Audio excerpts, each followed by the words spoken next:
श्री शिवाय नमस्तेभ्यम। तो सावन आ रहा है और सावन के साथ ही आ जाती है हरियाली और खुशहाली। और मैं आज एक ऐसा उपाय लेके आई हूँ जिसको सुन के आप सब बहुत खुश हो जाएंगे, बहुत प्रसन्न हो जाएंगे, क्योंकि ये उपाय जो है आपके सारे कष्टों का हरण करने वाला है।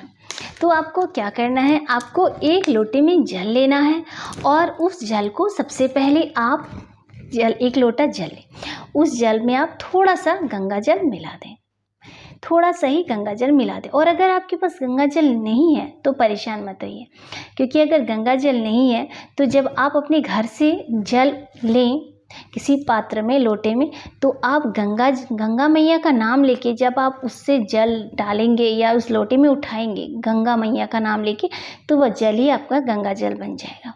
तो जो आपके पास गंगा जल होगा, लोटे में जल, तो जल उसमें थोड़ा सा गंगा जल मिला लें। और उसके बाद सबसे पहले आप उस जल को नंदी को, जो नंदी होते हैं, जो बैल बाहर बैठे होते हैं, नंदी बैल, नंदीश्वर महादेव जो शंकर जी के मंदिर में आपको हमेशा देखने को मिलेंगे, तो नंदी जी, उनको सबसे पहले थोड़ा सा वो जल चढ़ाएं।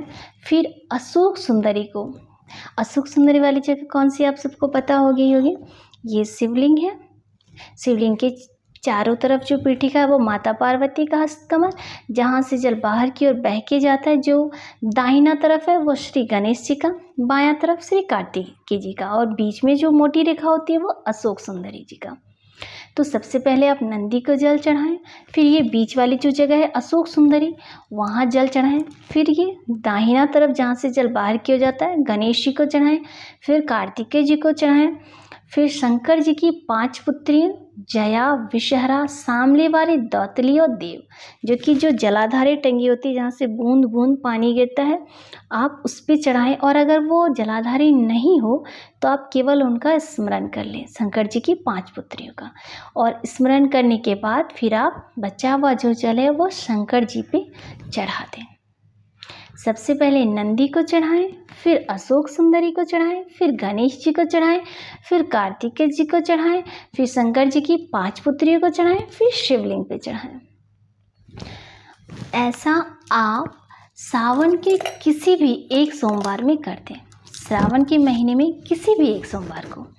तो अगर आपकी ज़िंदगी में कोई दुख तकलीफ, कोई कष्ट आ रहा है तो वो नहीं आएगा। कोई रोग बढ़ रहा है या शरीर में कहीं कोई गांठ पड़ गई हो, या डॉक्टर ने आपको कोई बड़ी बीमारी के लिए बता दिया हो, या आपको लग रहा है ऐसा कि मुझे कोई बड़ी बीमारी होने वाली है, आपने डॉक्टर को दिखाया है और डॉक्टर ने कहा है आपको जांच के लिए, तो आप अपना जब टेस्ट कराने जाएं तो उसके पहले सोमवार को आप ये उपाय को कर लें। और आप देखिएगा जो आपकी रिपोर्ट आएगी वो बिल्कुल नॉर्मल आएगी। भले ही आपको डॉक्टर ने पहले ही कह दिया कि नहीं ये बड़ी बीमारी हो सकती है, आपके मन में भी घबराहट होगा या कोई बड़ी दुख तकलीफ़ें आएगी, तो जब भी आप जांच कराने के लिए जाएं, या अगर आपकी जांच चली गई है, अगर आपने अपना टेस्ट करा लिया है और अभी तक रिपोर्ट नहीं आई है और आप बहुत परेशान है, मन घबरा रहा है कि कोई पता नहीं कोई बड़ी बीमारी ना आ जाए, तो भी आप इस उपाय को कर ले तो आपका जो है वो रिपोर्ट नॉर्मल ही आएगा।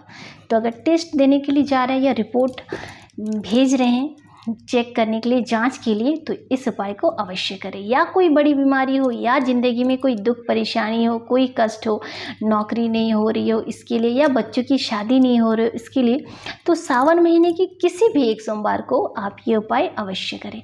बहुत ही आसान उपाय है, मात्र 1 लोटा जल ही आपके सारी विपत्ति को हरने वाला है।